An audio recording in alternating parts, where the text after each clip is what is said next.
మనకి ఉన్న అంటే మీకు వ్యక్తిగతంగా ఉన్న ప్రేమ ఎంత అనేది మార్క్ చేసుకోండి ఇప్పుడు ప్రస్తుతానికి. తర్వాత మనము ఈ వాక్యం చూసుకున్న తర్వాత మరి పౌలు ఏం చెప్తాడో చూసుకొని దాన్ని బట్టి మనం దీని గురించి మళ్ళీ మాట్లాడుకుందాం. సో అదొక రెఫరెన్స్ లాగా పెట్టుకోండి. ఓకే, సో మనము వాక్యంలోకి వస్తే రోమియోలకు రాసిన పత్రిక 8వ అధ్యాయం 31 నుంచి 39 వరకు చదువుకుందాం. Romans chapter 8 versus 31 to 39. ఎవరైనా దయచేసి చదవండి please.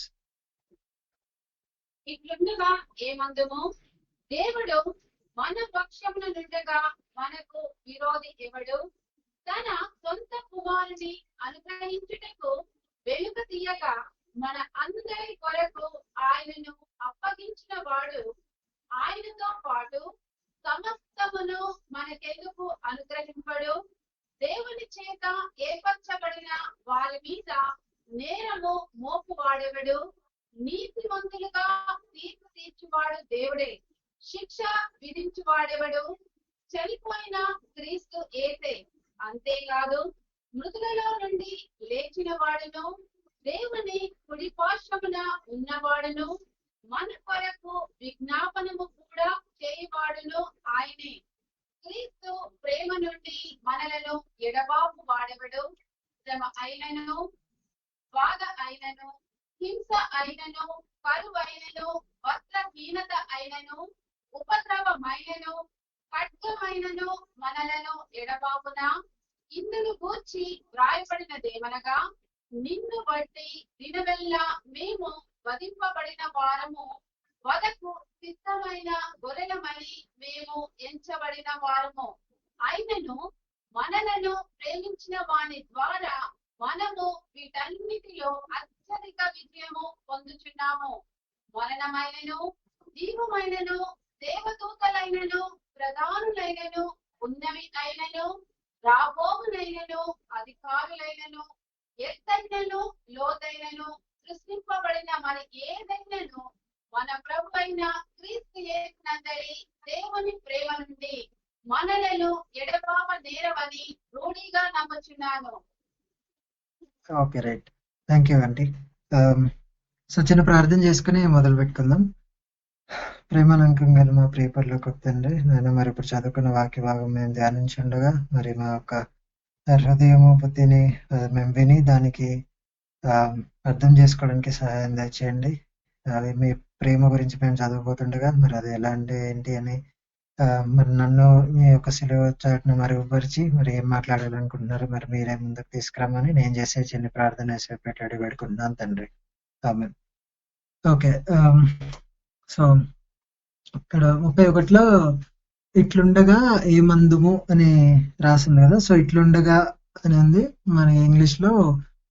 Then what shall we say of these things అని ఉంది. సో అక్కడ ఈ కొన్ని విషయాల గురించి మరి ముందు ఈ 8వ అధ్యాయంలో చెప్పుకుంటూ వచ్చారు. సో వాటన్నిటి గురించి ఏమందు అనేసి ఇక్కడ స్టార్ట్ చేస్తున్నారు. సో వేటి గురించో మనం ఒకసారి క్లుప్తంగా చూసుకుని మరి ముందుకు సాగుదాం. సో నేను కొన్ని వచనాలు చెప్తూ ఉంటాను, రిఫరెన్సెస్ దానికి ఒకసారి చదువుతూ ఉండండి. ఇదే అధ్యాయంలో ఉంటుంది మొత్తం. సో 1వ వచనం చదవండి దయచేసి. కాబట్టి ఇప్పుడు క్రీస్తు యేసునందున్న వారికి ఏ శిక్షా విధియు లేదు. ఓకే, సో ఫస్ట్ పాయింట్ ఏ శిక్షా విధియు లేదు ఎవరికి? క్రీస్తులో ఉన్న వారికి. నెక్స్ట్ సెకండ్ 15వ వచనం చదవండి. ఏదనగా మరలా భయపడుటకు మీరు దాస్యపు ఆత్మను పొందలేదు కానీ దత్తపుత్రాత్మను పొందితిరి. ఆ ఆత్మ కలిగిన వారమై మనము అబ్బా తండ్రి అని మొరపెట్టుచున్నాము. ఓకే, సో సెకండ్ పాయింట్ మనము ఆత్మ గురించి, దత్తపుత్ర ఆత్మ మన దగ్గర ఉంది, దాని వల్ల మనం అబ్బా తండ్రి అని పిలవగలే స్వేచ్ఛ మనకి వచ్చింది. సో ఇది రెండోది. సో మూడోది 17వ వచనం. మనము పిల్లలమైతే వారసులము, అనగా దేవుని వారసులము, క్రీస్తుతో కూడా మహిమ పొందుటలో ఆయనతో శ్రమపడిన ఎడల క్రీస్తు తోడి వారసులము. సో ఇక్కడ వారసుల గురించి వాడుతున్నారు. ఎవరి వారసులు అంట? దేవునితో వారసులు, క్రీస్తుతో సమానంగా. సో ఇది ఇంకొక అష్యూరెన్స్. సో మూడో పాయింట్. నెక్స్ట్ 18వ వచనం.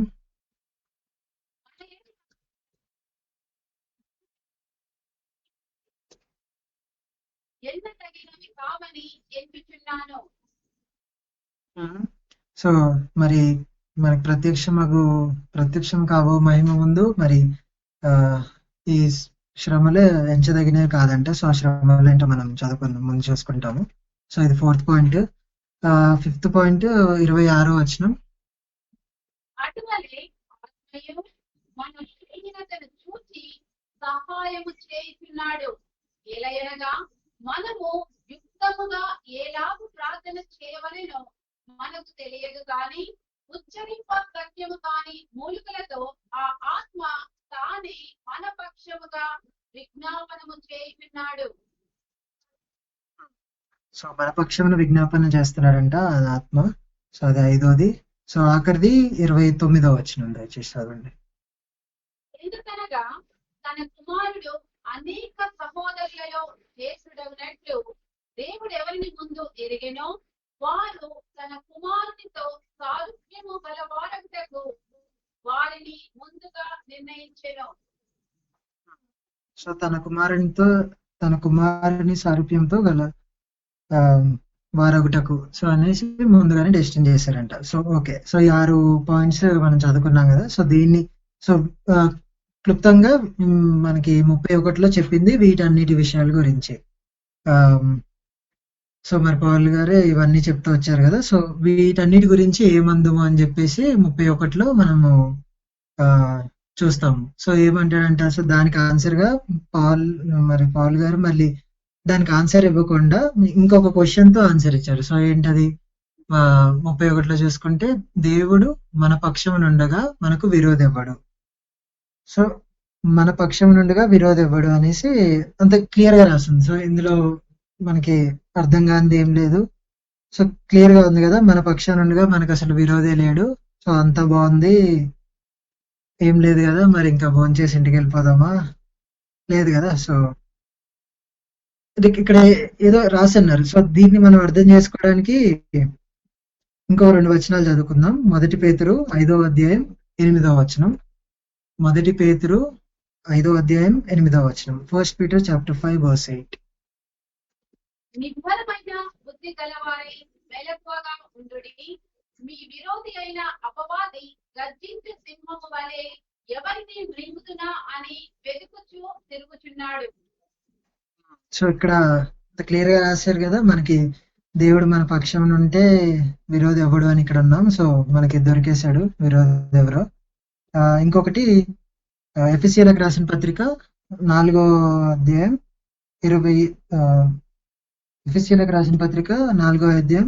27వ వచనం. Ephesians chapter 4 verse 28.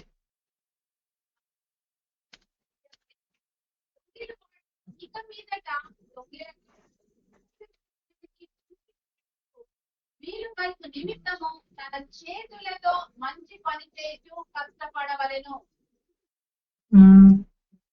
కాదండి, ఎఫెసీయులకు రాసిన పత్రిక 4వ అధ్యాయం 27వ వచనం.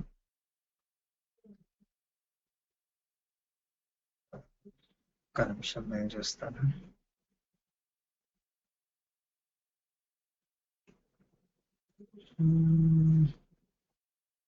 మేబీ ఒక నిమిషం నేను చదువుతాను.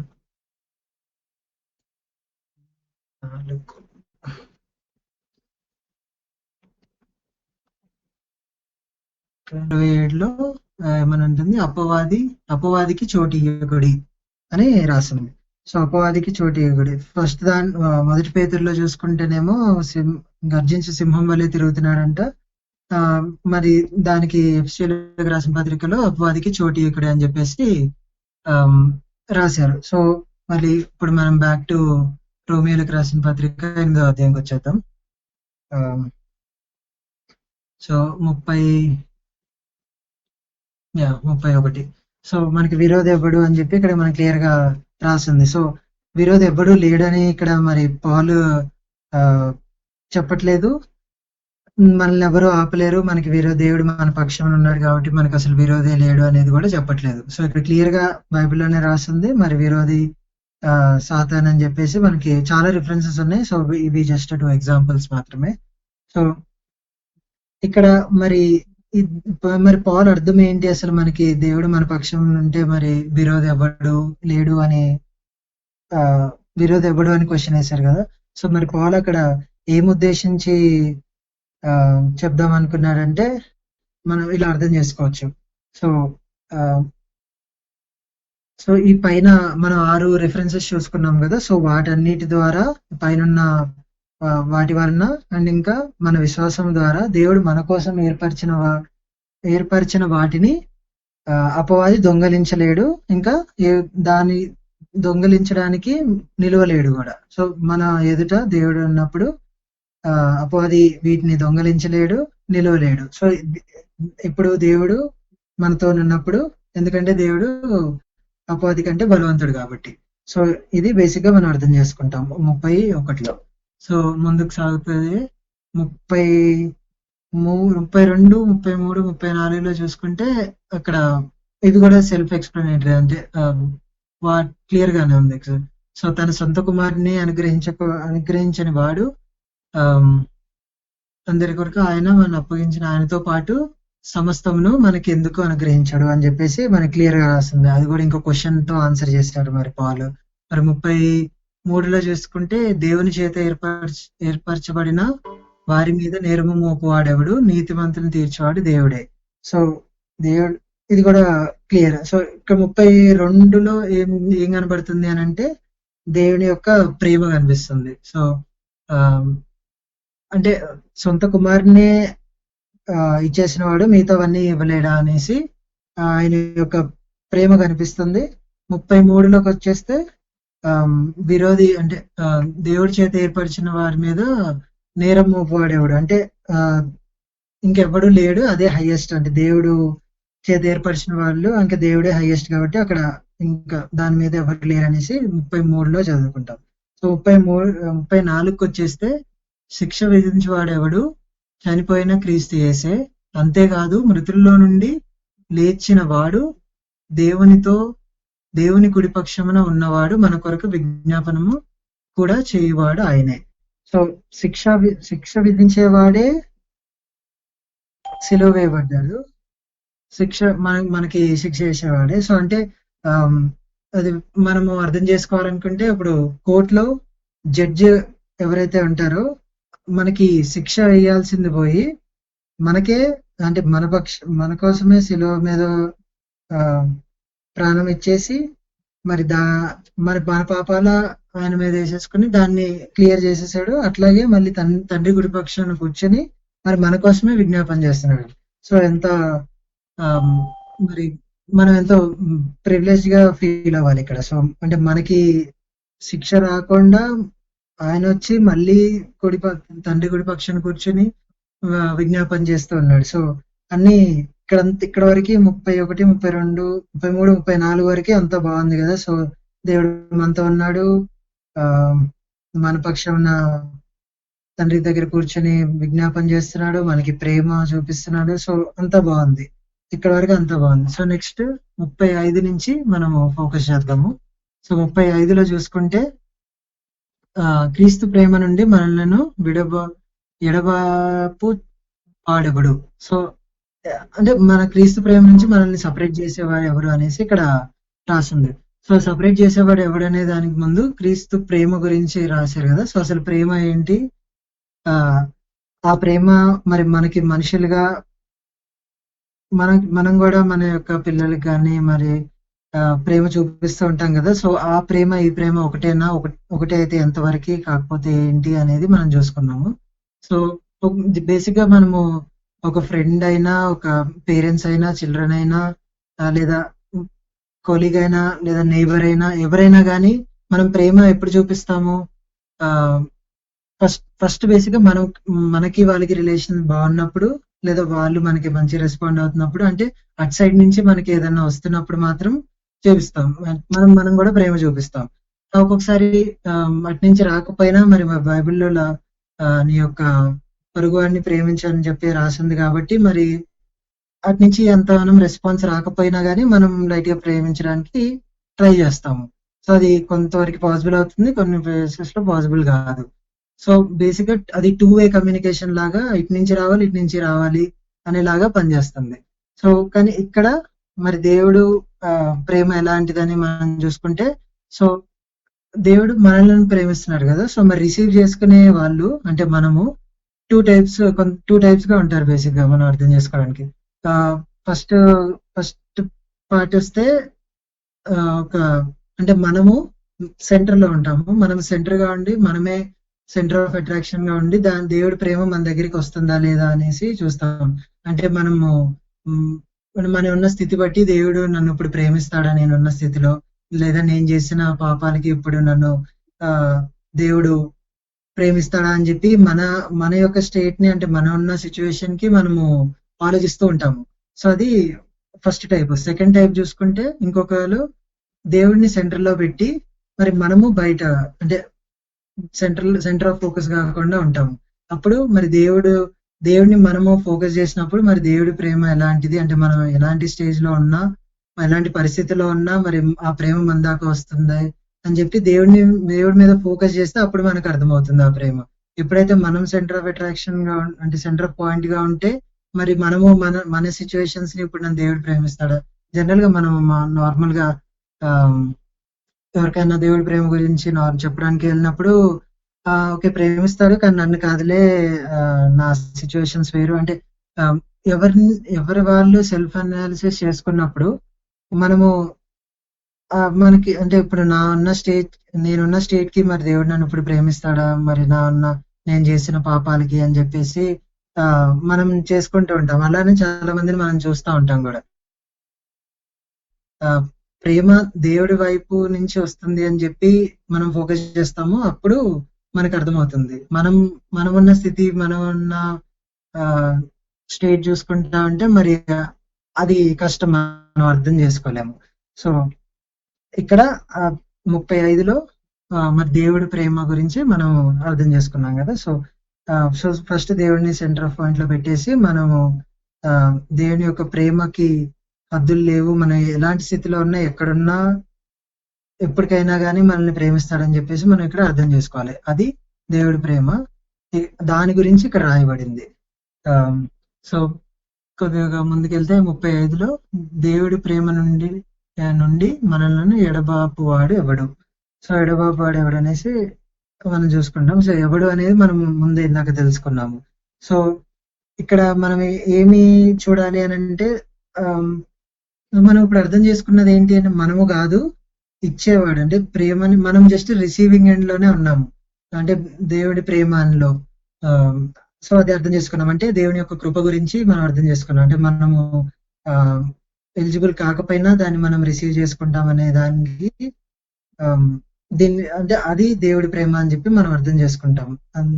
సో ముందుకి సాగితే దానిలో ఏమని ఉంటుంది, శ్రమ అయినను, ఎడబాటైనను, హింస అయినను, కరువైనను, వస్త్రహీనత అయినను, ఉపద్రవమైనను, ఖడ్గమైనను మనలను ఎడబావున అని చెప్పేసి రాసింది. సో ఇవన్నీ పాల్ గారు మనని రిఫర్ చేస్తున్నప్పుడు ఈ యొక్క ఎక్స్పీరియన్సెస్ అన్ని ఎర్లీ చర్చ్ లో అంటే వాళ్ళు ఎక్స్పీరియన్స్ చేసినవి వాటి గురించి ఇక్కడ రాశారు. సో కరువు గాని, వస్త్రహీనత గాని, ఖడ్గం అంటే మరి మరణమైనా గాని, సో ఇవన్నీ వచ్చినప్పుడు మరి దేవుడి ప్రేమ నుండి మనల్ని ఎడబాపుతాయా అని చెప్పేసి రాసుకుంటారు. సో వాళ్ళందరికీ ఆ కాలంలో మరి ఇవన్నీ వాళ్ళకి స్టెప్పింగ్ స్టోన్స్ లా ఉన్నాయి. సో ఈ కరువు వచ్చినను దాన్ని ఫేస్ చేసి దేవుడి ప్రేమతో ఇంకా దేవుడి హెల్ప్ తో వాళ్ళందరూ ఇవన్నీ స్టెప్పింగ్ స్టోన్స్ లాగా తీసుకుని మరి ఎదుగుతూ వచ్చారు. సో ఇప్పుడు వాళ్ళు కాన్ఫిడెంట్ గా చెప్పగలుగుతున్నారు ఇవన్నీ ఎడబాపుతాయా మన దేవుడి ప్రేమ నుంచి అని చెప్పేసి, లేదు అని వాళ్ళు క్లియర్ గా చెప్తారు. ఇంకా కిందకు వస్తే 37లో చూసుకుంటే అయినను మనలను ప్రేమించు వాని ద్వారా మనము వీటన్నిటిలో అత్యధిక జయము పొందుచున్నాము. సో వీటన్నిటిలో అంటే ఆ పైన హింస అయినను, బాధ అయినను ఆ పాయింట్స్ ఉన్నాయి కదా వాటి గురించి. సో జనరల్ గా ఒక హ్యూమన్ పాయింట్ ఆఫ్ వ్యూ లో చూస్తే ఇవన్నీ వచ్చినప్పుడు మనము కొద్దిగా ఫెయిల్యూర్ లాగా భావిస్తాము. మనం ఏదైనా ఫర్ ఎగ్జాంపుల్ జాబ్ చేస్తున్నప్పుడు అందులో మనీ రాకపోతేనో లేదా హెల్త్ బాగోకపోతేనో సో దానివల్ల శ్రమ, బాధ, హింస, కరువు ఇవన్నీ వస్తున్నాయి కదా. సో అంటే వాళ్ళు ఎక్స్పీరియన్స్ చేసినట్టు కాకుండా మనకి ఇప్పుడున్న టైమ్స్ లో మనం కూడా ఇవి మోరర్లెస్ అటు ఇటుగా ఎక్స్పీరియన్స్ చేస్తాము. సో మరి అవన్నీ మనకి కూడా స్టెప్పింగ్ స్టోన్స్ లాగే ఉండాలి కానీ వాటిని బేస్ చేసుకుని మనము దేవుడి ప్రేమ నుంచి దూరంగా వెళ్ళే వారంగా ఉండకూడదు. సో అది ఇక్కడ పాల్ గారు ఫోకస్ చేసి చెప్తున్నారు 37లో. మరి 38కి వచ్చేసరికి మరణమైనను జీవమైనను దేవదూతలైనను ప్రధానులైనను ఉన్నవైనను రాబోనైనను అధికారులైనను ఎత్తైనవైన లోతైనను సృష్టింపబడి మరి ఏదైనాను. సో ఇది మళ్ళీ ఇంకొక కొన్ని పాయింట్స్ ఇక్కడ మన చెప్తున్నారు. సో 38లో మనం 39కి వచ్చేసరికి మన ప్రభు అయిన క్రీస్తు యేసునందలి దేవుని ప్రేమ నుండి మనలను ఎడబాపు నేరవాడెవడు అని చెప్పి రూఢిగా నమ్ముచున్నానని రాసింది. సో ఇక్కడ అది సో మనం ఇందాక అర్థం చేసుకున్నాం కదా మరి మనుషుల ప్రేమ 2 వేగా ఉంటుంది, దేవుడి ప్రేమ 1 వేగా ఉంటుంది అనేసి. సో ఒకవేళ మనుషుల ప్రేమ ఈ ప్రేమ మరి మనుషుల ప్రేమలాగా ఉండుంటే మరి ఇవన్నీ జీవమైన మరణమైన ఇవన్నీ చెప్పి మనకు ఆల్మోస్ట్ ఒక 10 పాయింట్స్ వరకు మనకి చెప్తూ వచ్చారు కదా, ఇక్కడ రెఫర్ చేశారు కదా. సో అవి వచ్చినప్పుడు కొన్నిటిని తట్టుకుంటదేమో కానీ మనుషుల ప్రేమ అన్నిటిని తట్టుకుని లాస్ట్ వరకు ఉండలేదు అండ్ ఇంకా మనం కాన్ఫిడెంట్ గా చెప్పలేము సో వీటన్నిటిని తట్టుకుంటుంది అనేసి. సో మరి దేవుడి ప్రేమ అన్ని సిచ్యువేషన్స్ లో ఉన్నా గానీ మనం దాంట్లో ఇరుక్కున్నా ఎలాంటి పరిస్థితుల్లో ఉన్నా మరి దేవుడి ప్రేమ మన దగ్గర వరకు రీచ్ అవుతుంది అని చెప్పేసి మనము అర్థం చేసుకోవాలి, నమ్మాలి. సో ఇది బేసిక్ గా మరి దేవుడి ప్రేమ గురించి మనం చూస్తాం కదా. సో ఇంకొకటి మనం చూద్దాము, ఈ 8వ అధ్యాయం ఎలా స్టార్ట్ అయింది ఎలా ఎండ్ అయిందని మనం చూసుకుంటే 1వ అధ్యాయంలో క్రీస్తుని యేసునందు ఉన్న వారికి ఏ శిక్ష విధియు లేదు. సో శిక్ష లేదు అని చెప్పి స్టార్ట్ అయింది. లాస్ట్ లో మధ్యలో ఏమైంది మరి ఏవైతే పాయింట్స్ చెప్పారో కష్టాలన్నీ, సో వాటన్నిటిని మనం ఎదుర్కొంటూ వచ్చాము. సో దాంట్లో మరి దేవుడి ప్రేమ మనం చూస్తాము. ఆ తర్వాత ఇవన్నీ అయినను అంటే అట్ ది ఎండ్ మరి మనకి ఏదైతే నిత్య జీవం మరి ఏదైతే నరకంని తప్పించుకొని మరి నిత్య జీవంకి వెళ్తామో సో మరి దానికోసం మరి దేవుడి ప్రేమ మన దగ్గర ఉంటుంది అని చెప్పి ప్రూఫ్ గా మరి ఫస్ట్ శిక్షా విధి లేదని చెప్పి ఏవైతే మనకి కష్టాలు ట్రయల్స్ అండ్ ట్రిబులేషన్స్ ఏవైతే ఉన్నాయో అవి మధ్యలో అంటే మన జీవితంలో ఉండి ఆ తర్వాత అవన్నీ కూడా మరి మనకి ఉండవు అని చెప్పి నిరీక్షణ మరి దేవుడి ప్రేమ. మరి ఆ దేవుడి ప్రేమకి ప్రూఫ్ ఏంటి అని అంటే మరి మధ్యలో మనం చూసుకున్నాం కదా మరి క్రీస్తు 32లో మరి క్రీస్తు శిక్ష విధి వేసేవాడే అంటే 34లో శిక్ష వేసేవాడే మరి మన కోసం వచ్చి చనిపోయి తిరిగి లేచి మళ్ళీ మన కోసమే విజ్ఞాపన చేస్తున్నాడు. సో మరి చనిపోయాడు తిరిగి లేచాడు అనే దానికి ప్రూఫే దానికి రిప్రజెంటేషనే మరి మనం ముందున్న బల్ల మరి ఆయన యొక్క రక్తము ఆయన యొక్క శరీరము మరి మన ముందు రిప్రజెంట్ అయ్యి ఉంది. సో మరి ఆ ఒక ప్రేమని మనం రిసీవ్ చేసుకున్న వాళ్ళం అయితే రిసీవ్ ఎప్పుడు చేసుకుంటాం మరి దేవుడిని సెంటర్ ఆఫ్ పాయింట్ గా పెట్టినప్పుడు మనము రిసీవ్ చేసుకునే ఎండ్ లో ఉంటాము.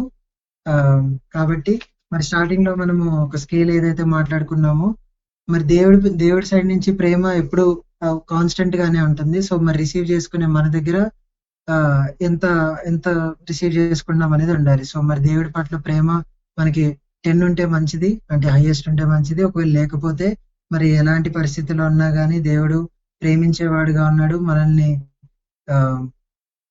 అంటే మన దగ్గర నుంచి వచ్చే ప్రేమ కాకుండా ఫస్ట్ అటు నుంచే వస్తుంది. కాబట్టి మనం అర్థం చేసుకుని మరి దేవుడి ప్రేమని రిసీవ్ చేసుకుని మరి బలలో పాల్పంచుకుందాం. ఈ చిన్న వాక్యం దేవుడు దీవించును గాక.